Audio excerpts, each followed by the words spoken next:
Hello and welcome to Get Good and welcome to week 2 of our display painting series.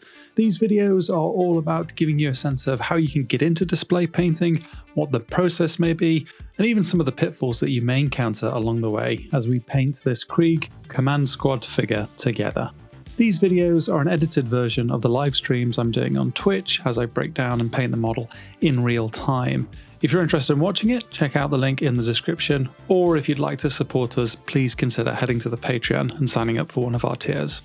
When we last left the video, at the end of week 1, we'd only painted some key NMM components, the shoulders, the chest, the eagle, and so now there's quite a lot of work to do as we paint the rest of the body. So let's get into it. One of the things that was really important for me to mention in that week 1 video is that this is my methodology. I'm not necessarily saying it's the right one, it's just the one that works for me and my brain, but it is a good starting point, I think, for a lot of people. So what I'll do for the rest of the model is a 3-part process for every single component. This helps me never feel lost and ultimately keeps me on track for finishing the model in a reasonable time. It starts with planning. If I'm painting a coat or a bit of leather, I'm going to find reference images that I think suit the tone and the scene that I'm looking to paint. I'll grab colours from these, probably in Photoshop, to make sure that I can have a plan in terms of what paint I'm going to put onto the miniature. As well, in the planning phase, I'll also look at light references if I need to, whether they are reference images of the model itself or reference images of the real world. With that done, I'll then begin painting the component, making sure that I'm using my references, that I'm keeping closely to the light map. And at the end of that, I'll review it. I may have had a good painting session, but then in the review phase, I may find that I've painted something I didn't quite like, or I've done something that maybe I want to amend. And so I always make sure that I have this self-critical step so that I'm essentially working towards improving my own painting before seeking external feedback. Now, external feedback is really important, and I know a lot of people that look at this review phase and they want to get an opinion from somebody else. I personally think that's absolutely fine, but it's not something that I do. The reason I don't seek external feedback until the miniature is done is because I essentially want the initial version of the work to be entirely my own decisions, sometimes my own mistakes, because that helps me learn. Obviously, that external feedback is hugely valuable at the end of the phase to learn from it, improve upon the miniature, but it's not something I like to do until I've at least had a first crack at everything. Before we dive into the painting footage, I want to touch on 2 things that I think are really important and will be really important as we paint this miniature. The first is this idea of reference images and using that to make your painting better, specifically when it comes to colors for your paint. So here I've just grabbed a bit of distressed leather from Google image search, and I will throw this in Photoshop and I will just use the color picker tool to scope out some of the colors that make it up, and that will really just help me when it comes to selecting paints that I'll use on the figure itself. I just use my eyes. I know there are lots of tools where you can input an RGB and it'll tell you what paint is closest. I think that's an absolutely fine way to do it. But there's something about just having your paints in front of you, putting them up to the screen saying, yeah, this is close, I'm going to use this. So that's the first thing in terms of using reference images and grabbing paint colors from them. I also think it's really important here to talk about value relativity. This is something that I really struggled with when I was first painting, and it took a lot of Magnus helping me out with some of the core concepts here before it really began to click in my head. So on the screen here is a beautifully painted heavy metal Titus Marine, and as you can see, everything's well rendered, it is nice and crisp and clean and all of those wonderful things. I think this is a perfectly brilliant style if you really want to get into it. It's not necessarily the way I paint though, where I will use volumes more. And one of the things that we can do when we are thinking about our volumes and pushing highlights is that we can use them to draw the eye to the key focal point of the miniature. So whereas on this version, all the volumes are pretty much the same, what we can do is push it brightest closer to the focal point and equally darker the further we get away from it, which creates a sort of halo of value that really draws the eye to where we want to do it. Now, it's very easy to show this on Photoshop or in digital tools, etc. What it means when I'm painting is that I'm always looking at how far I am away from a key focal point of the miniature, and I'm using that information as another kind of reference point to think about what value I want to push in this given moment. So if I'm working on a part of the coat, say, that's closer to the focal point, I'll push the values a little bit higher than if I'm at the feet, where I probably won't use the top highlight color at all. So this idea of value relativity is really critical. It's probably something that I'll do a longer video on later. But these two things really help for me, certainly in the planning phase, and they make the painting phase that bit more enjoyable.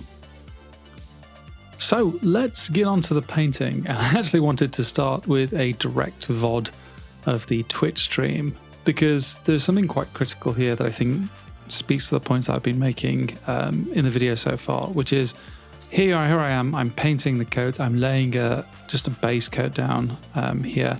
But even now, I have that reference image in the top right with my light map. It is a guide. It is a constant thing that I can use to get a sense of where the values should be, both high and low, in my painting.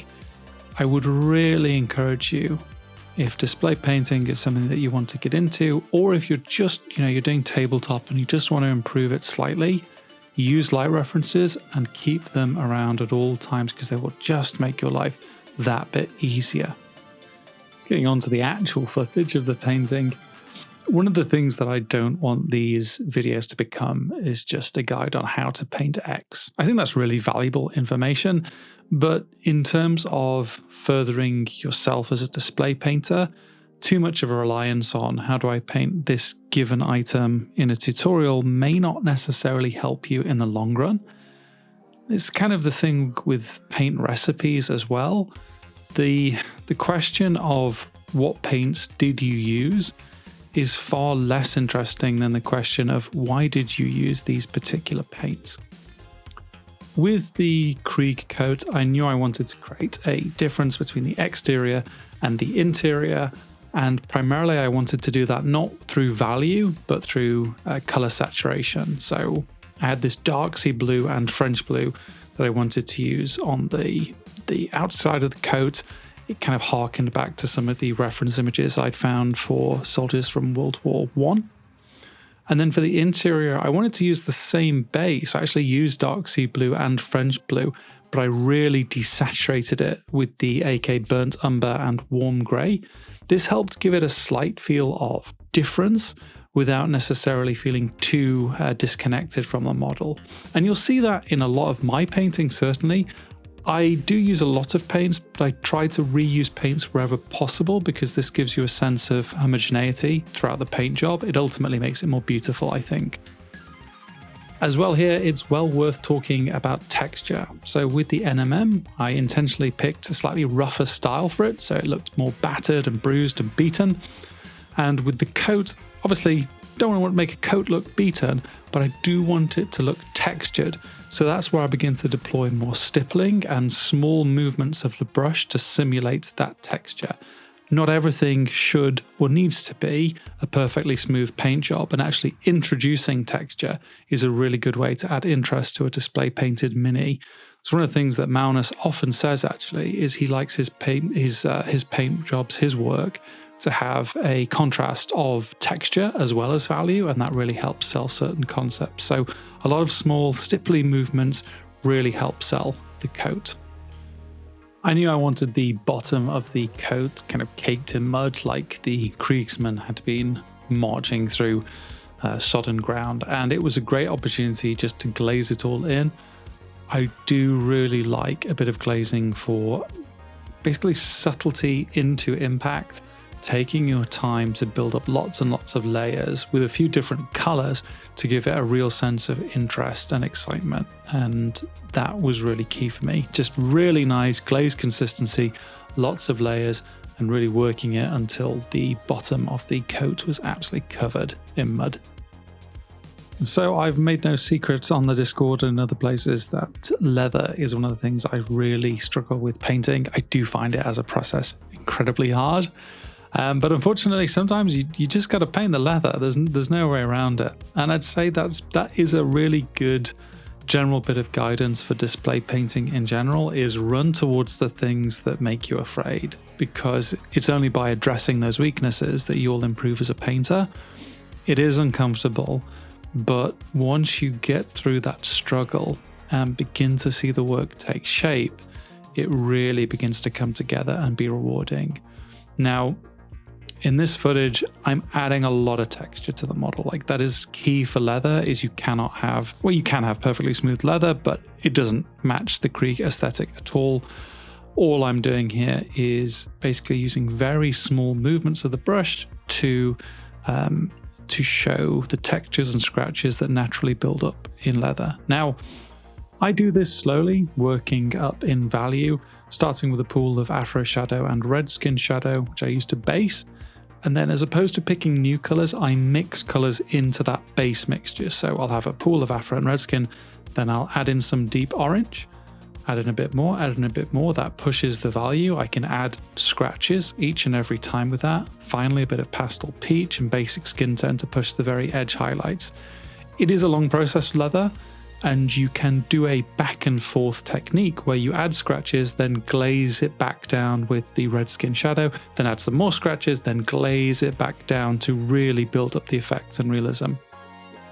One of the things that I found really helps me with leather, it's been a big learning for me, is paint consistency. When I'm trying to make incredibly fine scratches, which obviously we need to make on a model such as this because of its size, I really find it useful if the water is the paint is very thinned down.